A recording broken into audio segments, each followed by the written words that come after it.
Muy bien, pues vamos a comenzar.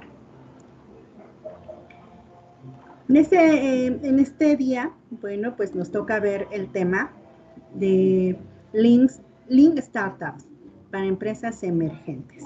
Es un tema que, bueno, ahorita que están surgiendo demasiadas startups, pues es importante que podamos reconocer cuáles son las características de estas startups. Ok, y bueno, antes que todo, pues vamos a hablar un poquito acerca de las pymes, ¿no? Información importante que bueno, ya todos conocemos, pero que es necesario que podamos nosotros aquí plantear.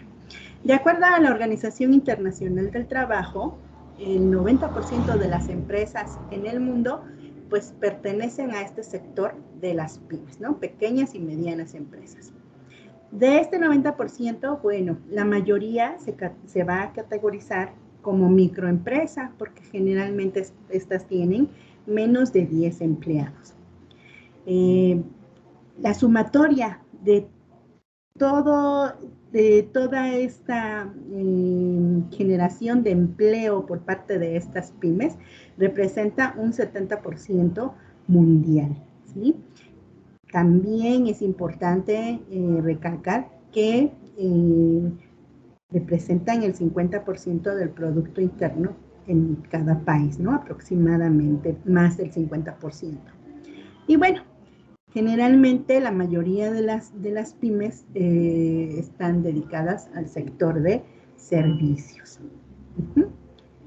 Bueno. Otras características importantes de las pymes. Disculpe. Ya estamos viendo otra información, es que nosotros solo vemos el logo. ¿Ya se está viendo? No, solo se ve el logo. O solo se ve el logo. A ver, ahorita veo qué pasa. Que no sé qué pasa, que de repente se queda ahí. Voy. Voy a dejar de compartir. Ya se ve. Ok, voy otra vez, ¿eh?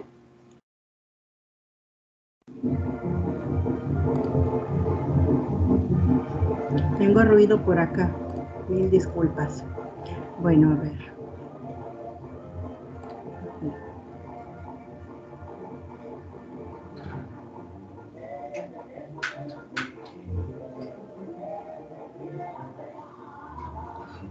Ok, bueno, estas empresas generalmente cuando alguien quiere crear alguien tiene algún proyecto, ¿no? Pues se une con algún amigo, con algún familiar, precisamente pues para hacer algún proyecto, hacer algún negocio, ¿no? Generalmente es con la misma familia. La inversión proviene pues del ahorro de esas personas que se están uniendo o se están integrando para formar ese negocio. Probablemente también pueda ser producto de, pues no sé, de la jubilación de alguno de ellos, ¿no? Para poder seguir subsistiendo, ¿no? Utilizan sus ahorros o su jubilación para crear ese negocio. O préstamos, ¿no? La mayoría generalmente acude, ¿no? A algunas financieras, a algunas instituciones financieras, bancos, etcétera, para obtener ese préstamo. Posteriormente, pues crea el negocio y bueno, ya todos sabemos, ¿no? Que generalmente las pymes tienen un ciclo de vida. Ajá. Según el INEGI, sus informes que producen en el 2019, pues nos dicen que el promedio de vida de las pymes es generalmente de 5 a 8 años, dependiendo obviamente de la gestión, de la buena gestión de estas personas con respecto a estas pequeñas empresas. ¿Ah? ¿Sí se está viendo todavía? Ok.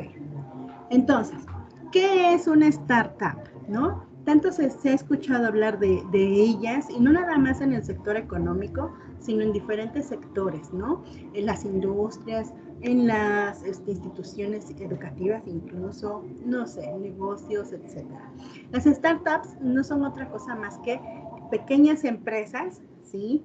Que surgen y que para su creación no es necesario contar con una inversión muy grande, ¿sí? Si nosotros podemos, pues, no sé, identificar algunas de las startups que ahora son grandes empresas, como son Facebook, como son YouTube, como es Google, pues muchas de ellas no requirieron para establecerse mucho dinero, ¿no? O mucha inversión. Muchas de ellas, iniciaron en una cochera, ¿no? Iniciaron ahí en un pequeño establecimiento, como puede ser en Amazon, ¿no? Y que bueno, como toda su infraestructura no es tan, ¿cómo se llama? Tan ostentosa, o sea, no requerían oficinas grandes, plantas grandes, maquinaria. ¿Por qué? Porque todo se basa en la tecnología, ¿ok? Estas empresas tienen esa característica muy importante que es la tecnología dentro de sus gestiones, ¿ok? Bueno, vamos a ver cuáles son entonces las características de estas empresas o de estas empresas emergentes, como también se les denomina. Por principio de cuentas, y ya lo comentamos, es el uso de tecnología digital o disruptiva para el proceso de sus productos o servicios. ¿Qué significa este término disruptivo? Bueno, disruptivo significa ruptura. Quiere decir un antes y un después. Y con respecto a la tecnología, existen muchos ejemplos. Uno podría ser el blockchain, ¿sí? Blockchain es una cadena de bloques encriptado que almacenan información valiosa de alguna transacción, ¿sí? Algo así como una huella digital, que obviamente no es fácil de suplantar. Ajá. Y que para su traducción forzosamente requiere el anterior bloque, o sea, va generando bloque, bloque, bloque, con huellas específicas que, bueno, hace difícil que se pueda violar esa información, que se pueda robar, que se pueda hackear, etcétera, ¿no? Entonces, se empezó a utilizar para las criptomonedas que todos conocemos ahora, ¿no? El Bitcoin, etcétera. Hay infinidad ahorita ya.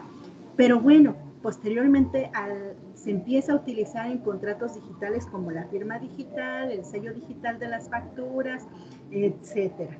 ¿Sí? Ahorita es muy común que te envíen un contrato, ¿no? Vía email, y todas las partes implicadas entran a ese archivo, ponen su firma digital y posteriormente se sella. Y ese sello es el que hace que ese contrato ya no pueda modificarse, ¿sí? Para accesar a él, obviamente, se requiere el software, pero se basa más que nada en esto del blockchain. Entonces, una tecnología disruptiva es aquella que, mediante la cual se crean nuevas tecnologías, ¿no? Y así va creando y va ahora sí que supliendo a la anterior. La anterior ya queda obsoleta y va creando otra y va creando otra, ¿no? Entonces, de esto se refiere tecnología disruptiva. Y bueno, tenemos aquí algunos ejemplos: realidad virtual, inteligencia artificial, realidad aumentada, blockchain, que es lo que estábamos comentando. La impresora 3D. Disculpe, lo que pasa es que quedó la imagen del cohetico. Yo no sé si soy yo la única para no estar molestando o se congeló para todos.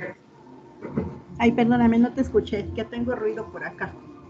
Es Perdón. que la presentación se quedó en la imagen donde está el cohete, el cohetico. Entonces, no sé si sea yo la única para no estar molestando o es que se congeló. Ahí ya se ve.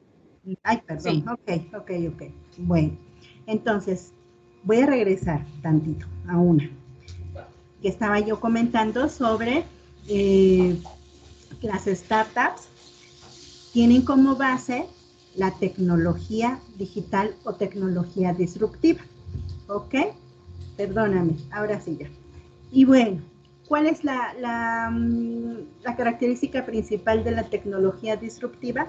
Bueno, que esta permite generar nueva tecnología o generar innovación, que es lo que comentaba yo del blockchain, ¿sí? Que originalmente se empezó a utilizar para criptomonedas, pero bueno, al ver toda esta parte de la seguridad que representan estos pequeños bloques de cadena, pues ahora se utiliza, por ejemplo, para los contratos digitales, para la firma digital, para los sellos digitales, por ejemplo, de las facturas. Ajá, entonces, esto es lo que se conoce como tecnología disruptiva, algo que nos sirve ahorita y que nos va a generar nueva tecnología. ¿Ok? Y bueno, tenemos ahí ejemplos: realidad virtual, realidad artificial, realidad aumentada, el mismo blockchain, la impresora 3D, los drones, ¿no? Por ejemplo, antes pues se tenían que utilizar helicópteros, incluso antes de los helicópteros, los globos aerostáticos para obtener imágenes aéreas, ¿no? Y ahorita, ¿qué tan fácil es con un dron, ¿no? El mismo Internet de las cosas, que ya sabemos que por medio de él, pues nosotros podemos tener interacción con algunos objetos, como pueden ser nuestra bocina inteligente, nuestro reloj inteligente, no sé, el acceso incluso a las oficinas mediante lector del código QR, infinidad de cosas. A eso se le llama el Internet de las cosas. Y bueno, el mismo Big Data, por el cual las empresas tienen acceso a todos esos datos que todos los usuarios que están inmersos en Internet van dejando, ¿no? Como sus likes, como sus comentarios, como sus calificaciones, no sé, infinidad de cosas que toda esa información, obviamente, mediante el Business Intelligence, pues se accede a esa información y se obtienen reportes estadísticos, ¿no? Se hacen analítica de datos y pues se sabe cuáles son los gustos de las personas, ¿no? Cuáles son sus comportamientos con respecto a compras, etcétera, ¿no? Entonces, todo esto que estamos comentando, pues son características específicas de las startups, ¿sí? Las startups son empresas altamente innovadoras. Esa es la diferencia de una empresa, una pyme normal, ¿sí? Como por ejemplo, que yo quiero poner una papelería, esa es una pyme, ¿no? Pero si yo quiero poner una empresa que va a vender exclusivamente a partir de una app, ¿no? Esa es una startup, ¿ok? Porque utiliza tecnología dentro de mi gestión, ¿ok? Bueno, vamos. Otras diferencias, o otras características, no diferencias, características, es que en la gestión administrativa las startups, como bien lo estábamos comentando, aparte de que innovan, pues obviamente también utilizan la tecnología para gestiones administrativas, ¿sí? Quiere decir que venden, hacen marketing digital, ¿cómo se llama? Su distribución también es a partir de software digital, etcétera, ¿ok? Todas las gestiones son mediante la tecnología, ¿ok? Luego, por lo mismo de que están utilizando tecnología específica, bueno, requiere de trabajadores altamente calificados. ¿Por qué? Porque son las personas que van a manejar este tipo de softwares, aplicaciones, maquinaria, etcétera, infraestructura tecnológica. ¿Okay? ¿Cuáles otras características? Ok. La estructura organizacional de las startups es generalmente plana, ¿sí? Si nosotros vemos un organigrama de empresas tradicionales, podemos observar que pues pueden existir diferentes tipos de organigramas que ya conocemos, ¿no? Pero que bueno, estos se van ramificando conforme la empresa va creciendo y va creando diferentes puestos, ¿no? Y generalmente la comunicación entre estas pues va a fluir, ¿no? De arriba hacia abajo o de abajo hacia arriba, ¿ok? Sin saltarse esa jerarquía, ¿ok? Y sin embargo las startups por lo mismo de que no requieren mucho personal, sino personas específicas en puestos específicos, bueno, se va a mantener generalmente en todas todas sus gestiones, placa. ¿Ok? Muchas de las startups, como por ejemplo Google o Face, o otras que sean enfocadas en la tecnología, tienen un organigrama circular, ¿no? Pues para poder mantener esa comunicación, facilitarla, y bueno, la verdad es que son empresas que mantienen esa comunicación, ¿no? Tienen esa facilidad para seguir manteniendo esa comunicación directa entre sus colaboradores.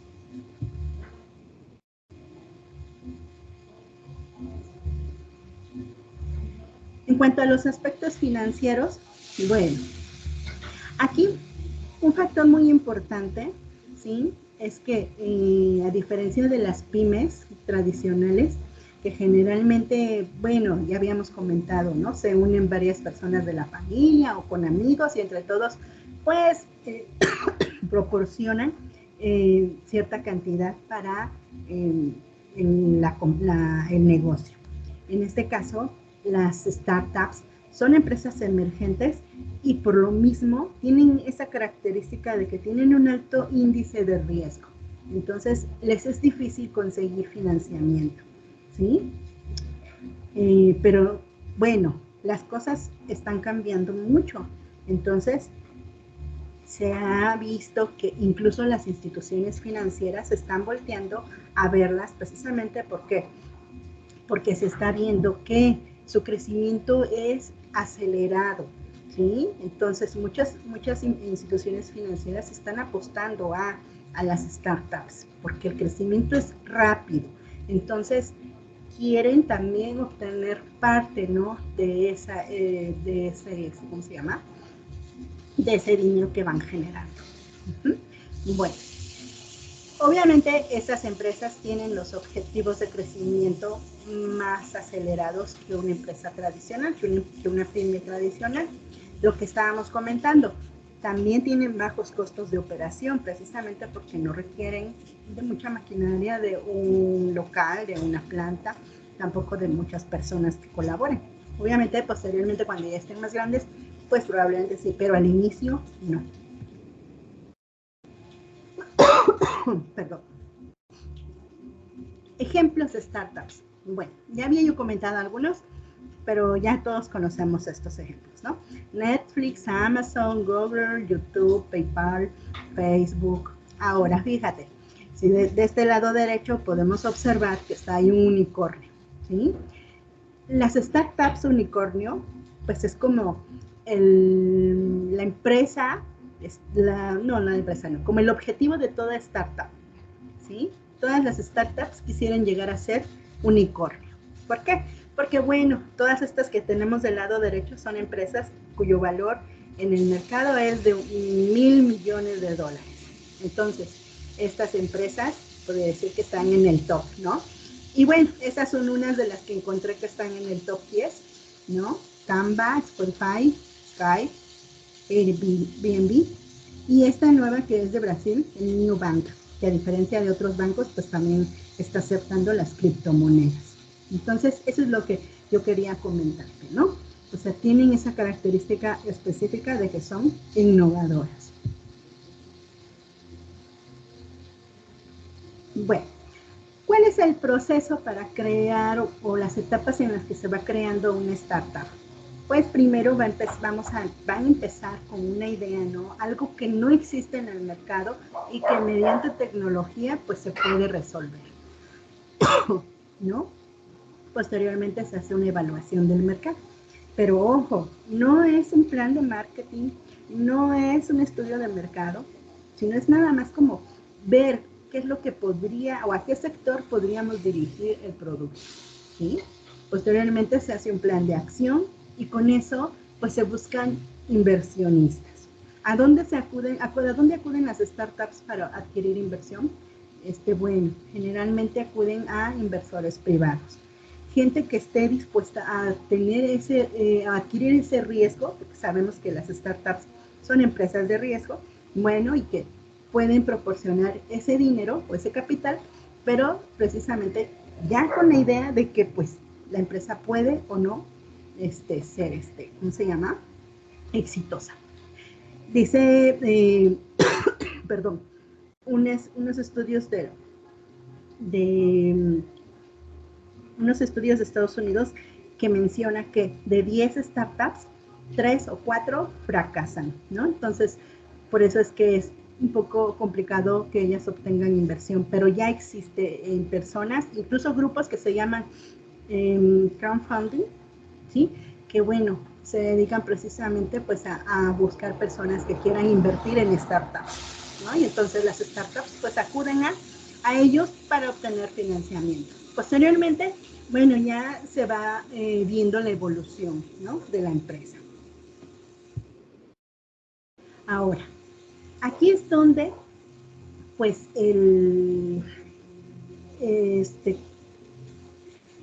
las startups deben de tener cuidado, ¿no? Por ejemplo, no solo porque son innovadoras y su base son las tecnologías digitales o disruptivas, pensar que con eso ya van a ser exitosas, ¿no? Porque esa es una idea que de repente las startups tienen.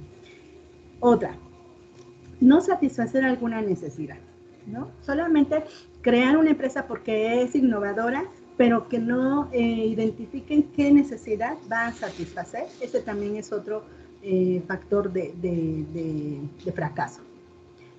Siguiente, no contar con gestiones administrativas. Aunque sea una empresa emergente, debe de contar con o debe de tener indicadores que vaya verificando si van cumpliendo sus objetivos. O, dice acá, tener gestiones administrativas tradicionales cuando la empresa no es una empresa tradicional, ¿sí? Es una startup y opera de diferente manera. Otro factor de fracaso, que no realicen feedback, que no vean cuáles son las necesidades del cliente y si estas se están cumpliendo de forma eficiente. Otra es la competencia agresiva, porque así como a una persona se le ocurre una idea, a otras 20, 50 se le puede estar ocurriendo la misma idea. Entonces la competencia es verdad, es muy agresiva. O ya existe, ¿no? Y de repente ya aparecen por ahí 10 o 20 que también hacen lo mismo que tú, o que esa startup, y bueno, entonces la competencia es muy agresiva.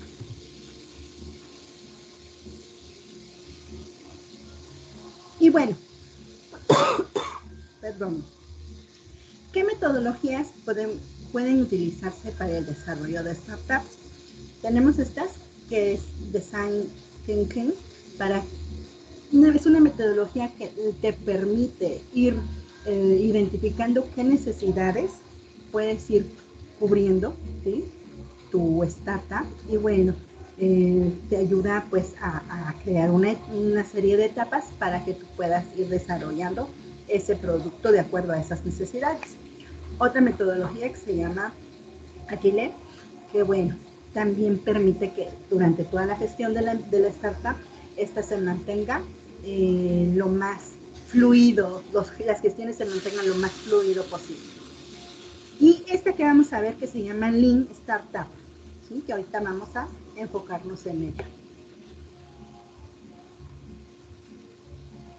Ok, para empezar, esta metodología, ¿sí? De Eric Ries se basa en el Lean Manufacturing. Lean Manufacturing es una metodología japonesa que generalmente aplican empresas como, por ejemplo, Nike, Toyota, y que bueno, el objetivo de esta metodología Lean Manufacturing es minimizar pérdidas. ¿En dónde? Bueno, en el tiempo de entrega, en los costos de distribución, en todos los procesos. Pero como primer etapa, como primer punto de esta metodología Lean Manufacturing, es identificar el valor que el cliente le da a el producto. Y a partir de este paso se identifica todo lo que implica el proceso del producto, información, suministros, distribución, y se enfoca en minimizar costos, tiempos de entrega, ¿sí? Y distribución. Y aparte, pues obviamente lo que se requiere es maximizar la producción a partir del valor del cliente. Estas metodologías japonesas tienen otro enfoque muy importante, ¿sí? Que es solamente producir lo que los clientes demandan, ¿sí? No producir de más, solo lo que el cliente demanda, ¿sí? Y bueno, ya sabemos que todas las metodologías japonesas tienen el enfoque de mejora continua, y siempre en todos los procesos. ¿Ok? Bueno, entonces Eric Ries ve que esta metodología le sirve a las empresas manufactureras, ¿sí?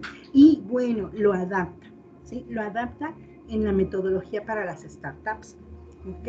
El Lean Startup, como él le denomina, tiene 3 etapas: construir, medir y aprender. Ok, vamos a esta parte. Te voy a contar la historia perdón, de un emprendedor, ¿sí? Este emprendedor crea, ¿sí? A partir de su propia experiencia familiar, ¿sí? con su mami, que, bueno, fallece de diabetes, pues que él se ¿cómo se pone como meta, ¿sí? Personal, tener una vida más sana, ¿ok? Entonces, él empieza a comer más sano, jugos, entra esta moda ¿cómo se llama? Del veganismo, ¿no? Y bueno, gracias, acá, pero gracias. Ay, perdón. Bueno, entonces, lo que hace es crear un producto, ¿sí? Que son sobres, ¿no? De diferentes jugos, ¿sí? Creados prensados en frío. Y que bueno, las personas posteriormente los pueden adquirir. Hay ¿cómo se llama? Una diversidad de diferentes jugos. Ajá.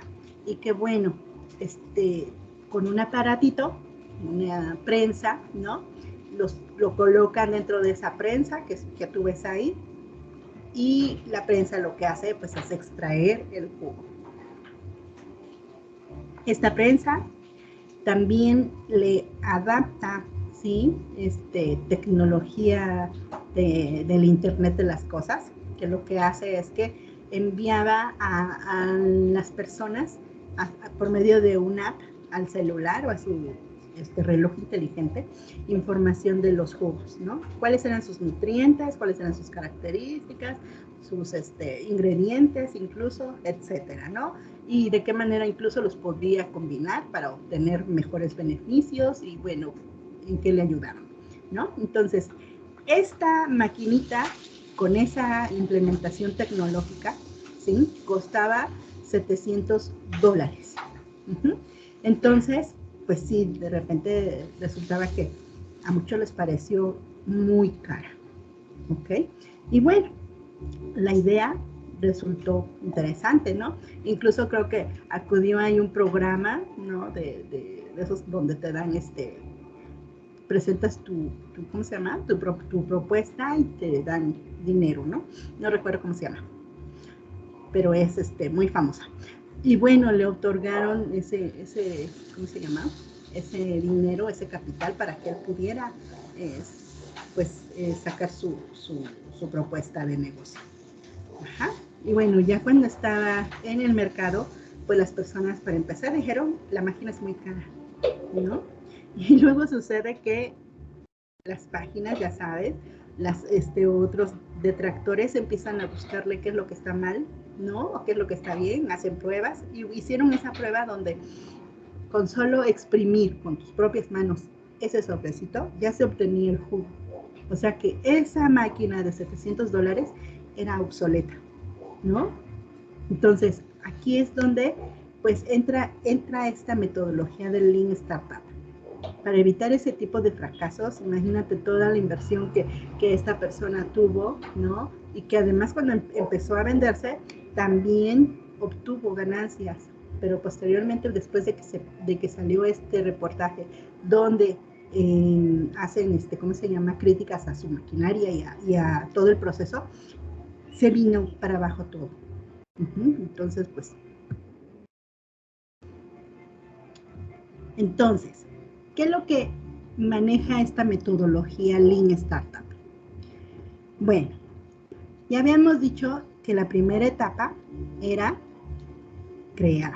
No, perdón, en la primera etapa nosotros tenemos que, o la startup necesita, ¿sí?, salir a la calle, ¿sí?, para que pueda ver si este producto que está pensando en lanzar al mercado es uno que esté satisfaciendo una necesidad real, ¿sí? Los clientes deben de, pues ahora sí que consumir el producto, utilizarlo, etcétera. Ellos son los que van a dar, digamos que, el visto bueno de ese producto, ¿sí?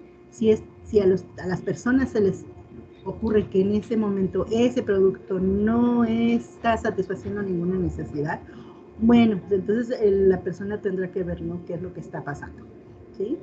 Tienen que hacerse diferentes modificaciones de acuerdo a lo que estas personas que están probando el producto van, pues ahora sí que retroalimentando. Entonces, a toda esta etapa se le conoce como la creación del producto mínimo viable, ¿ok? Aquel producto que va a satisfacer una necesidad que las personas quieren, ¿no?, dentro de su vida, porque obviamente están satisfaciendo una necesidad, ¿sí? Y este es el producto con que las startups van a salir al mercado. No es un estudio de mercado, como tú te puedes dar cuenta, es más bien como un experimento en baja escala, ¿sí? El emprendedor o los emprendedores deben de salir a la calle y mostrárselo o dárselos a las personas a las que precisamente ellos pensaron que iban a ser sus clientes. Y bueno, de acuerdo a la interacción que las personas tengan con ese producto, es que entonces van a poder ir desarrollando los cambios, ¿no?, o implementando los cambios en ese producto. Aquí, ojo, porque tampoco se trata de que el producto cambie en un 100%, ¿no? Son mejoras que se van haciendo, ¿sí? ¿Por qué? Porque, bueno, la única manera en que pueden identificar que ese producto es necesario, pues es ofreciéndoselo a las personas a las que se piensan que les van a satisfacer las necesidades. Pero si esas personas identifican que es muy difícil de manejar, que ya existe como para que lo creas, ¿no?, o es muy caro, etcétera, entonces pues es necesario que los emprendedores pues determinen qué hacer, si siguen o ya no.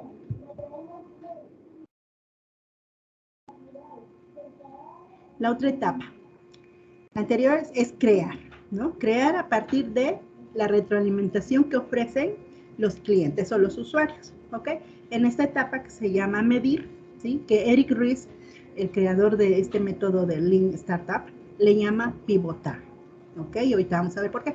En esta etapa, lo que se hace es analizar los cambios que nos sugirieron los clientes y que, bueno, debemos de implementar.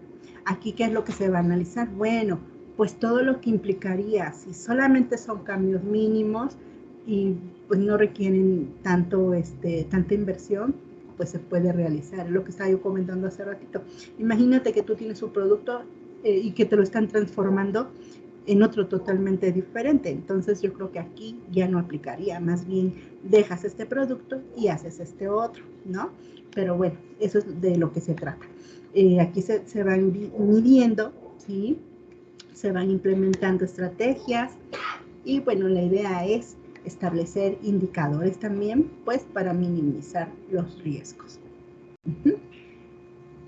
Los pivotes que Eric Ries maneja aquí no son otra cosa más que precisamente esta parte de la retroalimentación del cliente, ¿sí? Indicadores financieros, ¿no? que nos permitan identificar si no se está gastando demasiado en estos cambios, ¿no? Y si se está gastando demasiado, pues ¿cuál es el beneficio que nos puede representar, ¿no? ¿Cuál es la rentabilidad? Entonces, estos son los pivotes. Y bueno, dentro de estas 3 etapas del Lean Startup, hay una que dice aprendizaje. Y bueno, aunque pareciera una etapa, para mi punto de vista, es como que parte de toda la metodología, porque en todas las etapas está implícita, ¿sí? Los emprendedores pues van identificando, ¿no? Cuáles son aquellas mejoras que se pueden implementar en el producto